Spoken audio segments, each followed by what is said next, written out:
Hello दोस्तों, नमस्कार। स्वागत है आपके अपने YouTube channel maths brain tuition centre में। मैं अमित चौधरी आपका हार्दिक स्वागत करता हूं। कैसे हो आप सभी लोग? उम्मीद करता हूं आप सभी अच्छे होंगे और अपनी पढ़ाई में व्यस्त होंगे। तो चलिए आज अपनी स्टार्ट करें अपनी एक्सरसाइज 14.1, जो कि अपनी एनसीईआरटी बुक की लास्ट एक्सरसाइज है। तो अपना यहाँ पे अपना सिलेबस कंप्लीट हो जाएगा जब अपन एक्सरसाइज 14.1 पूरी कर लेंगे। और अगर एक बार सिलेबस पूरा होने के बाद हम एमसीक्यू सीरीज स्टार्ट करेंगे, सभी चैप्टर्स की वापस से चैप्टर वाइज अपन एमसीक्यू सीरीज स्टार्ट कर रहे हैं। तो उसमें सभी एमसीक्यू क्वेश्चन होंगे और जो कि इम्पोर्टेंट और भी जो भी इम्पोर्टेंट क्वेश्चन होंगे वो सब हम करेंगे। और उनके बाहर शायद ही कोई एग्जाम में आपके क्वेश्चन बनेगा, उसी में से आपके पूरे एग्जाम का जो भी क्वेश्चन आपके आने वाले हैं वो सभी उसी में से आपको देखने को मिलेंगे। तो चलिए स्टार्ट करते हैं। सबसे पहले अपने फर्स्ट क्वेश्चन दे रखा है जो कि नॉर्मल क्वेश्चन है, जो कि मैं आपको इंट्रोडक्शन क्लास में सब कुछ बता चुका हूँ, बस उनको फिल करना है अपने को। तो सबसे पहले अपने पास क्या दे रखा है, कंप्लीट द फॉलोइंग स्टेटमेंट। अब स्टेटमेंट में अपने सबसे पहले क्या है, कौन सा स्टेटमेंट अपने दे रखा है, probability of an event plus probability of event not E. अब ये मैंने आपको बताया था, ये अपने पास फॉर्मूला होता है। कौन सा फॉर्मूला होता है कि probability of E plus probability of not E, यानी कि ई डेस। तो नॉट ई वो किसके इक्वल होता है, ऑलवेज वन के इक्वल होता है। ये अपना फॉर्मूला भी था। तो यहाँ पर फर्स्ट ब्लैंक में अपने पास क्या जाएगा, वन। तो आई होप ये आपको समझ में आ गया होगा। फिर सेकंड में अपने को क्या दे रखा है, the probability of event that can not happen is. अब प्रोबेबिलिटी है इस इवेंट की जो कभी हो ही नहीं सकता, यानी कि कभी हैपन ही नहीं हो सकता, कभी घटित ही नहीं हो सकता, उसकी प्रोबेबिलिटी अपने पास कितनी होती है, वो होती है जीरो। कितनी होती है, जीरो, क्योंकि कभी हो ही नहीं सकता, इसका मतलब जीरो होगी प्रोबेबिलिटी। और ऐसी इवेंट को हम क्या बोलते हैं, इम्पॉसिबल इवेंट। तो ये आपको मैंने आराम से इजीली, मैंने आपको जो इंट्रोडक्शन क्लास है उसमें इजीली समझा दिया था आपको, कहीं कोई प्रॉब्लम नहीं आने वाली है। ठीक है, अब चलते हैं नेक्स्ट। अपने पास क्या है, the probability of event that is certain to happen. इसका मतलब क्या हुआ कि प्रोबेबिलिटी बतानी है आपने को किस इवेंट की जो होना ही होना है, यानी उसका होना तय है, यानी कि वो तो होके ही रहेगा। इसका मतलब उसकी प्रोबेबिलिटी कितनी होती है, वन होती है। कितनी होती है, वो वन होती है। और such an event is called, उस इवेंट को हम क्या बोलते हैं, श्योर इवेंट, यानी कि ये तो होगा ही। तो हम श्योर हो गए कि ये इवेंट तो होगा ही होगा। तो उसकी प्रोबेबिलिटी हमेशा क्या होती है, वन होती है। और वो कैसे होती है, अपने पास प्रोबेबिलिटी का फॉर्मूला अपन ने नोट डाउन किया था कि number of favourable outcomes upon total outcomes. तो नंबर ऑफ फेवरेबल भी उतनी हो जाएंगे जितनी टोटल आउटकम्स है। का मतलब क्या हो जाएगा, वो कट के प्रोबेबिलिटी कितनी आ जाएगी, वन आ जाएगी। आई होप ये भी आपको समझ में आ गया होगा। चलिए नेक्स्ट देखते हैं, the sum of all probabilities of the elementary event of an experiment is. तो वो क्या होती है, अब सबकी जितनी भी अपन ने प्रोबेबिलिटी निकाली, जितने भी इवेंट है उन सब का अगर सम करेंगे वो किसके इक्वल आएगा, ऑलवेज वन के इक्वल आएगा। किसके इक्वल आएगा, वन के इक्वल आएगा। आई होप ये भी आपको समझ में आ गया होगा। The probability of event is greater than और equal to and less than और इक्वल टू, ये मैंने आपको बताया था कि प्रोबेबिलिटी क्या होती है, या तो जीरो के इक्वल होती है या जीरो से बड़ी होती है। ठीक है, लेकिन क्या होती है, या तो एक होती है या एक से छोटी होती है, एक से बड़ी नहीं हो सकती और जीरो से छोटी कभी नहीं हो सकती। तो इसमें क्या दे रखा है, the probability of event is greater than और इक्वल, यानी कि ग्रेटर किससे, जीरो से ग्रेटर हो सकती है या इक्वल हो सकती है। तो यहाँ पर अपने पास क्या जाएगा, जीरो। और इसको अगर वर्ड में लिखना हो तो जीरो। ठीक है, एंड लेस देन और इक्वल, यानी कि कम किससे है, या तो वन से कम है या वन के क्या है, इक्वल है। तो इसका मतलब यहां पर अपने पास क्या जाएगा, वन। आई होप, उम्मीद करता हूं ये भी आपको समझ में आ गया होगा, कहीं कोई दिक्कत नहीं आएगी होगी। तो ये अपना फर्स्ट क्वेश्चन इसी के साथ कंप्लीट हो चुका है। अब नेक्स्ट क्वेश्चन देखते हैं। नेक्स्ट क्वेश्चन में अपने को क्या दे रखा है, अब नेक्स्ट क्वेश्चन दे रखा है, अच्छा क्वेश्चन है, ये भी समझने वाला क्वेश्चन है। तो मैं हर एक एक क्वेश्चन को आपको समझाता हुआ चलूंगा। तो which of the following experiment has equally likely outcomes, यानी कि इक्वली लाइकली आउटकम्स हमें पता है।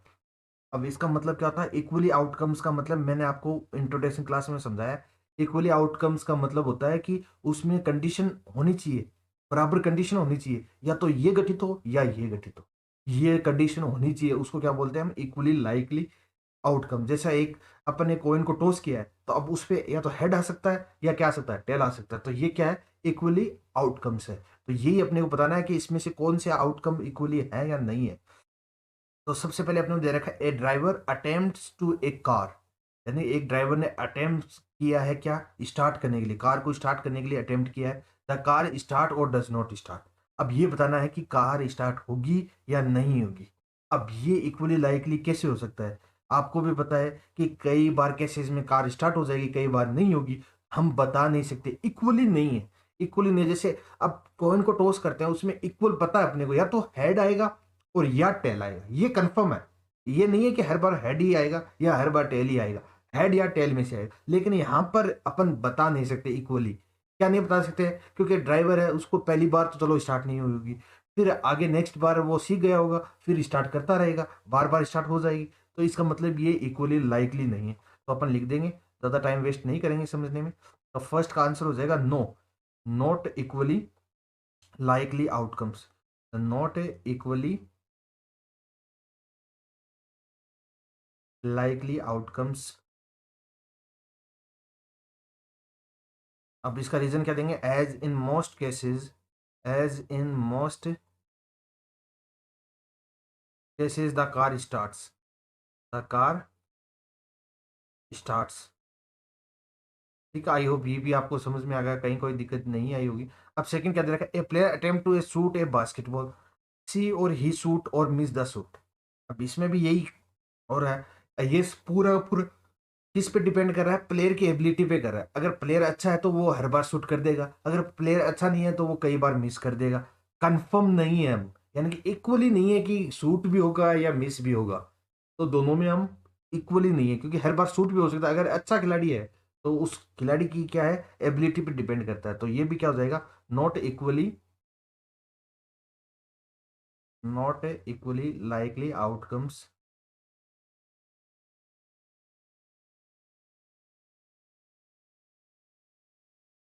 Outcomes as. अब इसमें रीजन क्या हो जाएगा? It depends on player ability, it depends on player ability, on player ability. I hope ये भी आपको समझ में आ गया होगा, कहीं कोई दिक्कत नहीं आई होगी। चलिए नेक्स्ट देखते हैं। A trial is made to answer a true false question, the answer is right और रॉन्ग। अब ये हो सकता है, अब आंसर इज राइट और रॉन्ग। अब आंसर किस में देना है? या तो राइट में देना है या रॉन्ग में देना है। तो इसका मतलब ये इक्वली हो सकता है, क्योंकि ट्रायल है वो मेडअप ऑफ या तो ट्रू या फॉल्स। तो इसमें अपन को एक ही कंडीशन देनी है, या तो ट्रू देना है या फॉल्स देना है। तो वो आंसर क्या होगा? राइट भी हो सकता है, रॉन्ग भी हो सकता है।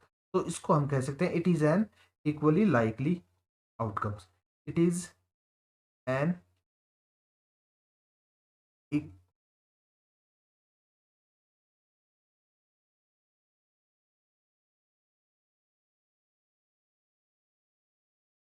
थोड़ा सा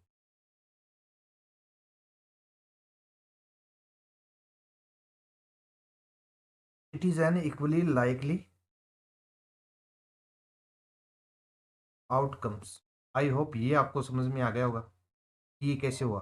ठीक है, अब फोर्थ अपने को दे रखा है। फोर्थ में क्या दे रखा है अपने को? ए बेबी इज बोर्न। अब बेबी बोर्न हुआ है, अब इट इज बॉय होगा। अब अपने को ये थोड़ी ना पता ये बॉय होगा या गर्ल होगा, इसमें से कुछ भी हो सकता है, बॉय भी हो सकता है, गर्ल भी हो सकता है। इसका मतलब ये भी क्या है अपने पास? Equally likely. ठीक है, तो it is an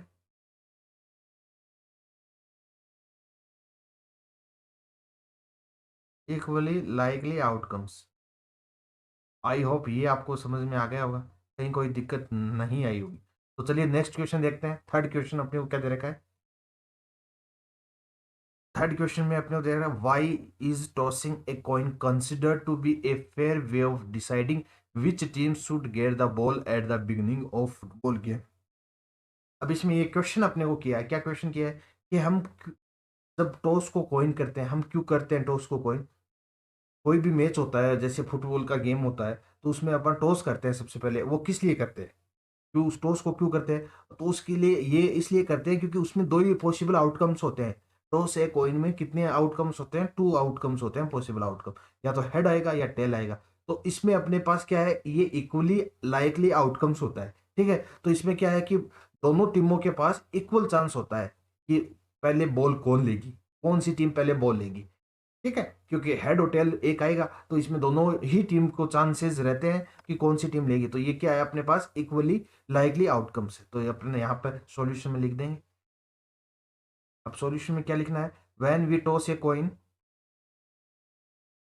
when we toss a coin there are two possible outcomes, there are two possible outcomes. अब दो पॉसिबल आउटकम्स है, वो कौन कौन से होते हैं?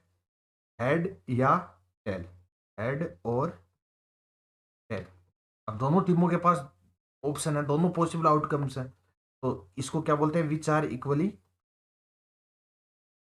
Which are equally likely outcomes, which are equally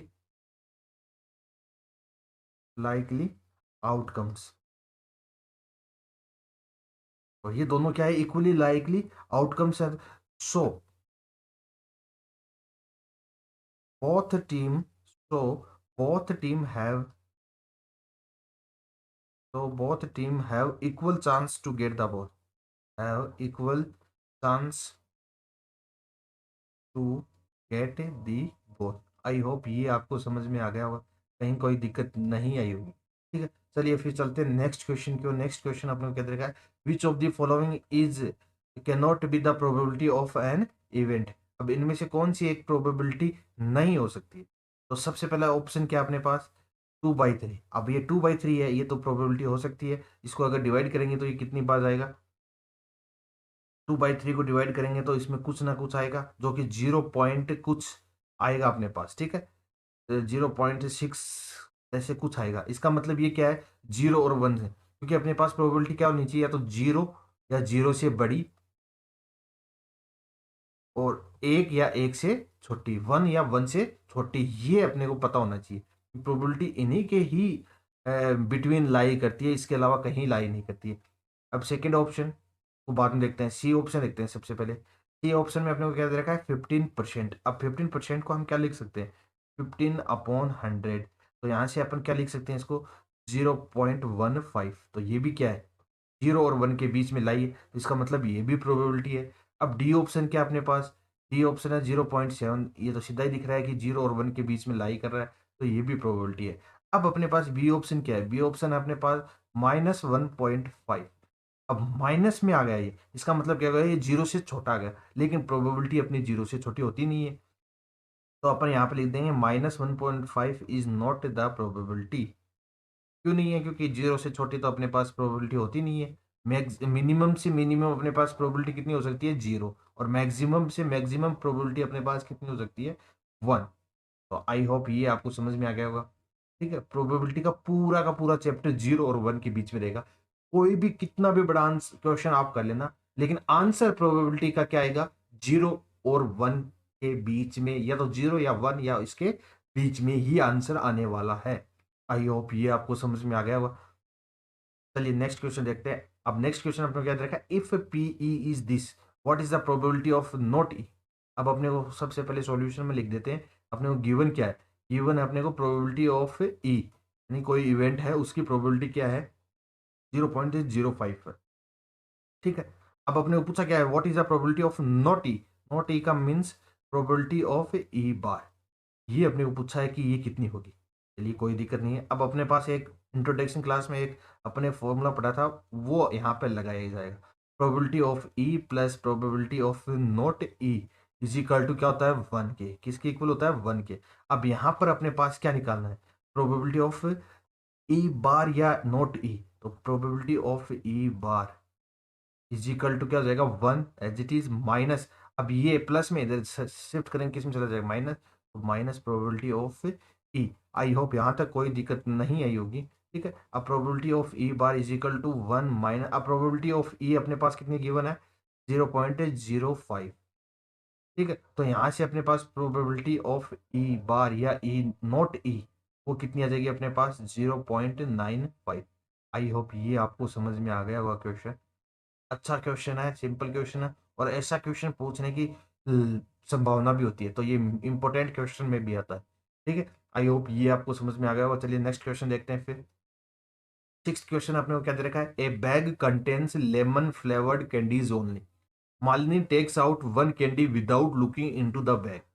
what is the probability that she takes out. यानी कि अपने को क्या गिवन है? एक बैग है। चलिए ये मान लेते हैं अपने पास एक बैग है। ठीक है, अब इसमें क्या है? इसमें है lemon flavoured candies, lemon flavoured candies. ठीक है, ये है। अब मालिनी है वो एक कैंडी बाहर निकालती है बैग में देखे बिना, यानी बैग में नहीं देख रही है वो सिर्फ बाहर निकाल रही है।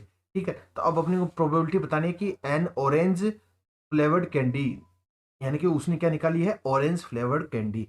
तो फर्स्ट अपने पास पार्ट में क्या जाएगा, ऑरेंज कैंडी अपने को निकालनी है। ठीक है, अब ऑरेंज निकालने, लेकिन बैग में क्या है, बैग में तो सिर्फ लेमन फ्लेवर्ड कैंडी है, तो ऑरेंज कहाँ से निकलेगी, जब ऑरेंज है ही नहीं कहाँ से निकालेगी। तो इसमें क्या जाएगा अपने पास, जो फेवर्ड आउटकम्स है वो कितने आ जाएंगे, आउटकम्स है वो कितने आ जाएगा, जीरो, क्योंकि ऑरेंज फ्लेवर्ड कैंडी तो है ही नहीं इसमें। तो इसका मतलब प्रोबेबिलिटी क्या आ जाएगी अपने पास, P E is equal to क्या आ जाएगी, जीरो अपॉन कुछ भी हो जाए, तो इसका मतलब क्या आ गई, प्रोबेबिलिटी अपने पास क्या आ गई, zero.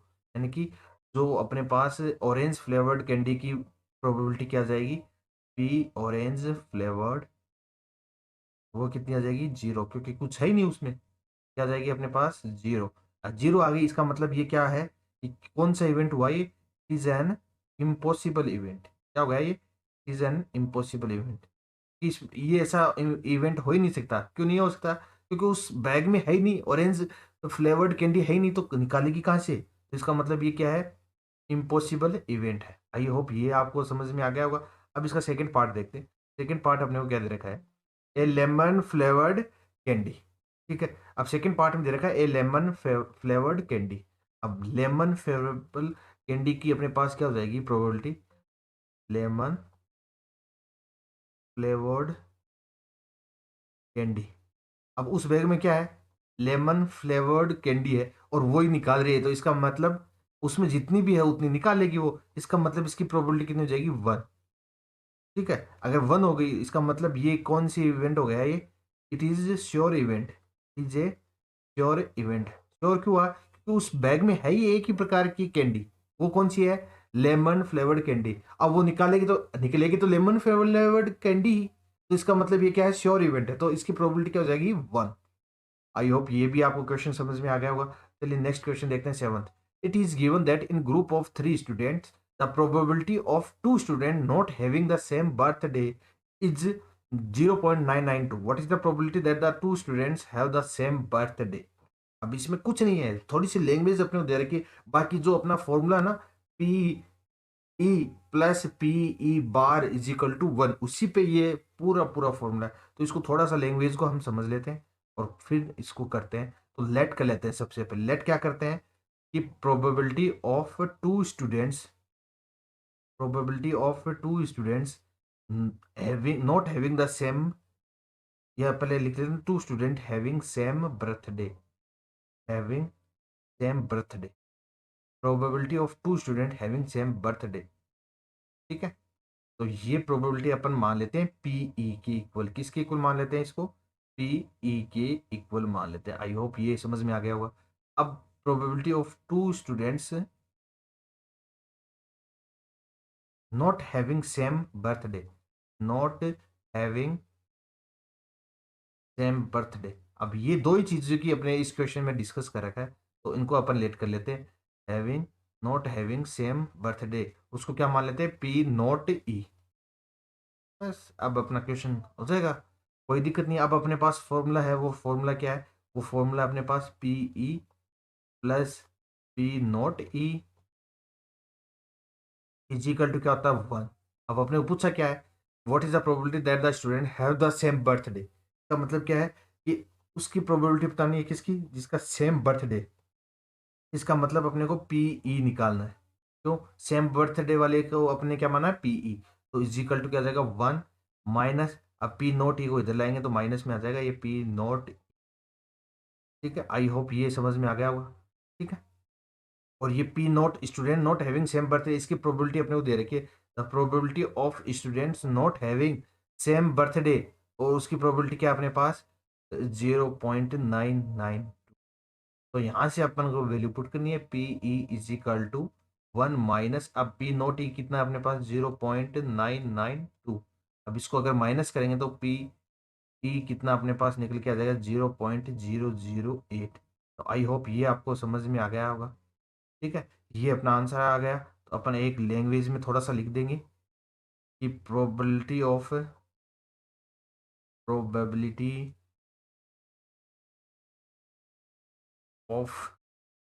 Of two students having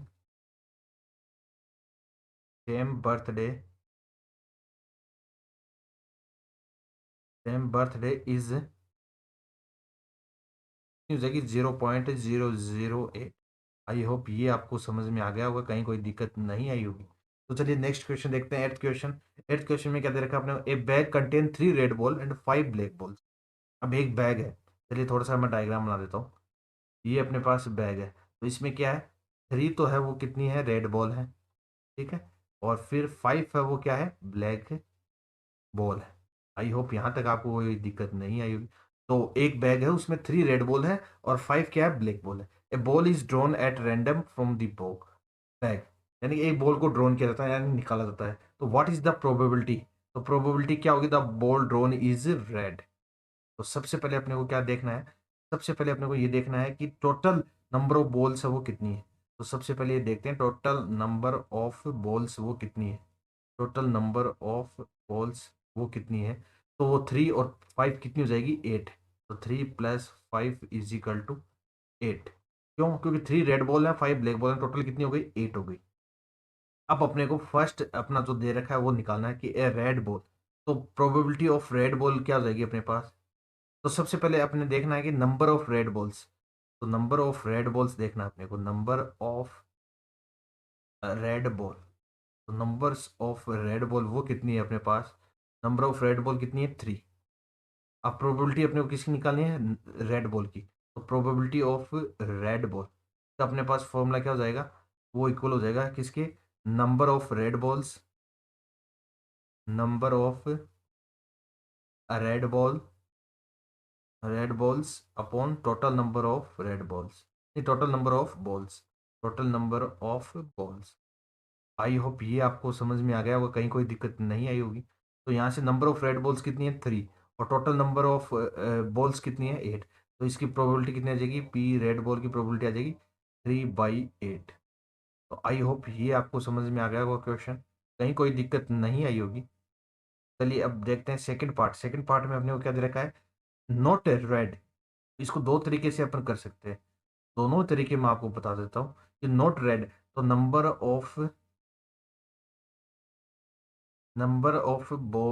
of not red ball, यानी कि जो रेड बॉल नहीं है उसकी नंबर कितनी है अपने पास, वो है अपने पास 5। क्योंकि रेड बॉल 3 है तो बाकी की क्या है, ब्लैक बॉल है, तो ब्लैक बॉल कितनी हो गई, 5। आई होप यहाँ तक कोई दिक्कत नहीं आई होगी। अब अगर प्रोबेबिलिटी अपने को निकालनी है, P number of not red, P not red, यानी प्रोबेबिलिटी ऑफ नॉट रेड निकालनी है, तो उसमें क्या जाएगा, number of not red ball, number of not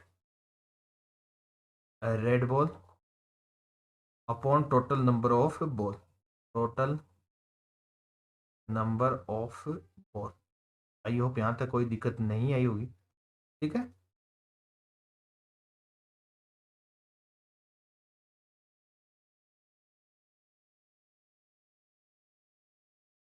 तो अब यहाँ पे अपने को वैल्यू पुट करनी है। चलिए सबसे पहले वैल्यू पुट कर देते हैं अपन।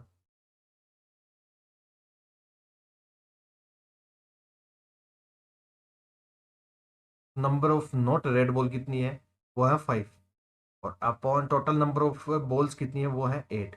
तो यहाँ पर अपने पास आंसर क्या जाएगा, 5/8। अब इसको एक और तरीके से कर सकते हैं सेकंड पार्ट को, वो तरीका क्या है वो भी मैं आपको बता देता हूँ, सेकंड मेथड। अब दोनों मेथड से आप किसी से भी कर सकते हैं, कहीं कोई दिक्कत नहीं आने वाली है। अब अपने पास अपने ये निकाली है कि P probability of red ball. अब प्रोबेबिलिटी ऑफ रेड बॉल कितनी है अपने पास, वो है 3/8, ठीक है। अब अपने को क्या निकालना है, अब अपने पास फॉर्मूला है, होता है क्या होता है, P red ball plus P not red ball, not red is equal to क्या होता है, 1। तो यहाँ से अगर अपने को पी नॉट रेड निकालनी है, प्रोबेबिलिटी ऑफ नॉट रेड। अब आपको एग्जाम में एक ही तरीका करना, दोनों मेथड नहीं करने, लेकिन मैं दोनों समझा रहा हूँ आपको। P not red is equal to 1 minus, अब इसको इधर शिफ्ट करेंगे, माइनस में हो जाएगा P red ball. I hope यहाँ तक आपको कोई दिक्कत नहीं आई होगी, ठीक है। अब यहाँ से पी नॉट रेड है वो कितनी आ जाएगा निकल के, तो सोल्व करते हैं अपन। 1 माइनस पी रेड बॉल कितनी है अपने पास प्रोबेबिलिटी, वो है 3/8। तो यहाँ से अगर 1 को माइनस करेंगे 3/8 से, तो अपने पास क्या आ जाएगा 5/8, ये आंसर आ जाएगा। तो दोनों तरीकों से अपन कर सकते हैं, कहीं कोई दिक्कत नहीं है। जो भी आपको अच्छा लगे उस तरीके से आप कर सकते हो। ठीक है, मैंने आपको दोनों तरीके समझा दिए। अब एग्जाम में आपको एक ही तरीके से क्वेश्चन करना है, कैसे भी कर सकते हो आप। तो चलिए नेक्स्ट क्वेश्चन देखते हैं। नेक्स्ट क्वेश्चन अपने को क्या दे रखा है, a box contains 5 red marbles, 8 white marbles, 4 green marbles. ठीक है, अब एक बॉक्स है, अपन मान लेते हैं यहाँ पर ये बॉक्स है। ठीक है, अब इस बॉक्स में क्या है, 5 रेड मार्बल्स हैं, 5 तो क्या है रेड। ठीक है, 8 है वो वाइट है, 8 है वो क्या है वाइट है, और फिर 4 क्या है ग्रीन है, 4 ग्रीन मार्बल्स इस बक्से में। ठीक है, 1 marble is taken out of the box, एक मार्बल को निकाला जाता है बॉक्स में से। अब अपने को प्रोबेबिलिटी बतानी है that the marble taken out will be red. अब ये प्रोबेबिलिटी अपने को बतानी है कि वो मार्बल जो निकाला गया है वो क्या रेड है। तो सबसे पहले अपने को क्या लिखना है, टोटल नंबर ऑफ मार्बल निकालना है सबसे पहले। तो अपने को सबसे पहले यही करना है, total number of marble, total number of marble. और वो कितनी हो जाएंगी, एक तो रेड है, रेड कितना है 5 मार्बल रेड के, और वाइट के कितने 8 प्लस, और ग्रीन के कितने 4। तो ये टोटल कितने हो जाएंगे 8 4 12 5 17। तो आई होप यहाँ तक आपको कोई दिक्कत नहीं आई होगी। अब सबसे पहला पार्ट अपने को क्या दे रखा है, एक निकाला गया मार्बल वो क्या होना चाहिए रेड होना चाहिए, उसकी प्रोबेबिलिटी क्या है कि वो रेड हो। तो नंबर ऑफ रेड मार्बल्स, सबसे पहले अपने को क्या निकालना, नंबर ऑफ रेड मार्बल्स। अब नंबर ऑफ रेड मार्बल्स कितने हैं अपने पास, वो है 5। तो इसका मतलब प्रोबेबिलिटी कि वो रेड हो, probability of red marble is equal to क्या हो जाएगा, number of red marble upon total number of marbles, total number of marble. I hope यहाँ तक आपको कोई दिक्कत नहीं आई होगी। ठीक है, तो अब यहाँ से अगर वैल्यू निकालते हैं अपन, वो क्या आएगी अपने पास, नंबर ऑफ रेड मार्बल्स कितने हैं 5, टोटल नंबर कितने हैं 17। तो ये क्या हो गया अपने पास, प्रोबेबिलिटी हो गई इसकी कि वो जो मार्बल निकाला है वो क्या हो रेड हो। तो उसकी प्रोबेबिलिटी क्या हो गई 5/17। वैसे ही सेकंड पार्ट अपने को करना है। सेकंड पार्ट अपने को क्या दे रखा है, वाइट, वाइट मार्बल हो, उसकी क्या प्रोबेबिलिटी होगी। तो सबसे पहले अपने को क्या निकालना, नंबर ऑफ वाइट मार्बल्स। सबसे पहले अपने को क्या देखना है, नंबर ऑफ वाइट मार्बल्स, क्योंकि टोटल मार्बल में से वाइट मार्बल कितने हैं, वो अपने पास 8। तो इसका मतलब प्रोबेबिलिटी क्या हो जाएगी वाइट की, number of is equal to number of white marbles upon total number of marbles, total number of marbles. तो अब वाइट मार्बल्स कितनी है, नंबर ऑफ वाइट मार्बल्स हैं अपने पास 8 upon total number of marbles कितने हैं। जी यहाँ पर आपको शो नहीं होगा, आगे कर लेते हैं। तो वाइट मार्बल्स कितने 8, टोटल नंबर ऑफ मार्बल्स कितने 17। तो ये अपना आंसर हो गया सेकेंड पार्ट। अब ऐसे ही अपने को क्या है, थर्ड पार्ट कर लेते हैं यहाँ पे। थर्ड पार्ट क्या देखा, नॉट ग्रीन, ये ग्रीन नहीं होना चाहिए। तो इसके दो तरीके, नोट के हमेशा दो तरीके से हो सकता है, एक तो उस फॉर्मूले से भी हो सकता है, और यह अपन डायरेक्ट कर रहे हैं इस बार, तो उससे कर ले। ठीक है, तो number of not green marbles, number of not green marbles, यानी कि number of not green marbles वो कितने हैं, यानी टोटल मार्बल्स अपने पास कितने 17 है, उसमें से ग्रीन को माइनस कर देंगे तो वो बाकी के जो बच गए वो रह जाएंगे। तो 17 में से कितने माइनस करने अपने को 4, जो ग्रीन वाले हैं उनको माइनस करने हैं। तो यहाँ से अपने पास कितना जाएगा 13। आई होप ये आपको दिक्कत नहीं है होगी यहाँ पे। ठीक है, तो अब प्रोबेबिलिटी अपने को निकालनी है नॉट ग्रीन की। तो probability of not green is equal to number of not green marbles upon total number of marbles, upon total number of marbles. तो आई होप यहाँ तक आपको कोई दिक्कत नहीं आई होगी। नंबर ऑफ नॉट ग्रीन वो कितनी है अपने पास 13 upon total number of marbles कितने हैं 17। आई होप ये भी आपको समझ में आ गया होगा, कहीं कोई दिक्कत नहीं आई होगी। उम्मीद करता हूँ आपको नाइन्थ क्वेश्चन भी अच्छे से समझ में आ गया होगा। तो चलिए अब 10th क्वेश्चन की ओर बढ़ते हैं। 10th क्वेश्चन अपने क्या देखा है, ए पिगी बैंक कंटेन्स 100 50 पैसा coins, 51 coins, 1 rupees coin, 22 rupees coins, and 10 5 rupees coin. If it is likely that one of the coin will be fall out when the bank is turned upside down, what is the probability that coin will be? अब एक कोई गल्ला होता है, जो पैसों का गल्ला होता है, तो वो है, उसमें अब कॉइन्स रखे हुए हैं, 150 पैसे के कॉइन्स रखे हुए, तो अपन यहाँ पर लिख देते हैं 50 पैसा कॉइन। 50 पैसे कॉइन के कितने हैं अपने पास? 100 कॉइन्स है, ठीक है। फिर क्या, 1 रुपीज कॉइन, यानी कि 1 रुपीज के कॉइन कितने हैं अपने पास? वो है 50। ऐसे ही अपने पास 20 रुपीज कॉइन के कितने हैं?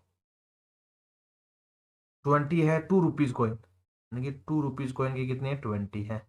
फिर अपने पास क्या है? 10 है, वो 5 रुपीज कॉइन है, यानी कि 5 रुपीज कॉइन के कितने हैं? 10 है, ठीक है। आई होप ये आपको समझ में आ गया हो, कहीं कोई दिक्कत नहीं आई होगी। तो सबसे पहले अपने को क्या निकालना है? टोटल कॉइन कितने हैं, तो टोटल कॉइन निकालना, total number of coins. Total number of coins कितने हो जाएंगे अपने पास? 100 प्लस 50 प्लस 20 प्लस 10, तो टोटल ये कितने हो जाएंगे? टोटल इनका करेंगे 180। आई होप ये आपको समझ में आ गया, कहीं कोई दिक्कत नहीं आई होगी। अब अपने पास प्रोबेबिलिटी किसकी पूछी है वो देखना है। प्रोबेबिलिटी अपने को पूछी है कि will be A 50 paisa coin, तो सबसे पहले अपने को नंबर ऑफ 50 पैसा कॉइन निकालना है। नंबर ऑफ 50 पैसा कॉइन, और वो कितने हैं? 50 पैसा कॉइन कितने हैं अपने पास? वो अपने पास 100। तो प्रोबेबिलिटी निकालनी है अपने को 50 पैसा कॉइन की, तो वो क्या हो जाएगी? Probability is equal to number of 50 paisa coin, number of 50 paisa coin upon total number of coin, total number of coin. तो आई होप यहाँ तक आपको कोई दिक्कत नहीं आई होगी। नंबर ऑफ 50 पैसा कॉइन कितने हैं? 100 अपॉन टोटल नंबर कितने हैं अपने पास कॉइन? वो 180। यहाँ से इसको आगे भी सोल्व कर सकते हैं अपन, 0 से 0 कैंसिल हो गया, 2 से इसको कैंसिल करेंगे, 2 5 जा 10, 2 9 जा 18, तो यहाँ से अपने पास क्या जाएगा? वो आ जाएगा 5/9। आई होप ये आपको समझ में आ गया होगा। तो फर्स्ट पार्ट का अपने आंसर क्या आ गया? 5/9। अब सेकेंड पार्ट देखते हैं अपन। सेकेंड पार्ट यहाँ पे देख लेते हैं, will not be A 5 rupees coin. अब 5 रुपीज कॉइन नहीं होना चाहिए, विल नॉट बी, तो इसका मतलब number of not a 5 rupees coin, ठीक है। और वो कितने हो जाएंगे? अब 5 रुपीज कॉइन नहीं होने चाहिए, इसका मतलब टोटल में से अपने को क्या निकालने हैं? जो 5 रुपीज के कॉइन उनको माइनस करने हैं, वो कितनी है? 10 है। तो 10 को अगर माइनस करेंगे तो वो कितने आ जाएंगे अपने पास? 10 को अगर माइनस करेंगे 180 में से, तो वो कितने आ जाएंगे अपने पास? 170, ठीक है। Number of not 5 rupees coin, यानी कि 5 रुपीज कॉइन नहीं होना चाहिए। नहीं होने का मतलब टोटल कितने हैं? 180 है, उसमें से अपने को 10 माइनस करना है, तो वो कितना हो जाएंगे? नॉट 5 रुपीज कॉइन कितने हैं अपने पास? 170। तो अब प्रोबेबिलिटी अपने को निकालनी है नॉट 5 रुपीज कॉइन, ठीक है। और वो क्या हो जाएगा? Probability number of not 5 rupees coin, ठीक है, upon total number of coin, total number of coin, ठीक है। अब यहाँ से अगर वैल्यू पुट करते हैं तो नोट 5 रुपीज कॉइन वो कितने? 170 अपॉन टोटल नंबर ऑफ कितने हैं? 180। तो यहाँ से अपने पास प्रोबेबिलिटी कितनी आ जाएगी? 0 से 0 कैंसिल हो गया, तो 17/18। आई होप ये भी आपको समझ में आ गया होगा, कहीं कोई दिक्कत नहीं आई होगी। तो चलिए आज की क्लास अपन यहीं समाप्त करते हैं, बाकी के क्वेश्चन अपन नेक्स्ट पार्ट में देखेंगे। तो उम्मीद करता हूँ आपको ये सभी 10 के 10 क्वेश्चन आपको समझ में आ गए होंगे, अच्छे से समझ में आ गए होंगे, क्योंकि यहाँ से ही आपका बेसिक है वो मजबूत होगा। और बेसिक अगर मजबूत होगा तो आगे जो भी क्वेश्चन, अच्छे क्वेश्चन आने वाले हैं, वो भी आपको अच्छे से समझ में आ जाएंगे। उसके बाद अपन एमसीक्यू क्वेश्चन भी करेंगे, वो भी अच्छे क्वेश्चन होंगे। तो उम्मीद करता हूँ ये वीडियो, आज का वीडियो आपको पूरा समझ में आ गया। अगर फिर भी कहीं कोई प्रॉब्लम रह जाती है तो आप कमेंट करके मेरे से पूछ सकते हो, किसी भी क्वेश्चन में जो भी आपको प्रॉब्लम रही होगी। तो उम्मीद करता हूँ सभी को अच्छे से समझ में आ गए होंगे, सभी ने अपने दोस्तों के पास ज़्यादा से ज़्यादा शेयर किया होगा। अगर वीडियो अच्छा लग रहा है तो वीडियो को लाइक भी जरूर करना है, और अपने दोस्तों के पास ज़्यादा से ज़्यादा शेयर करना है। तो दोस्तों फिर मिलते हैं कल नेक्स्ट पार्ट के लिए, तब तक के लिए bye, good night, take care.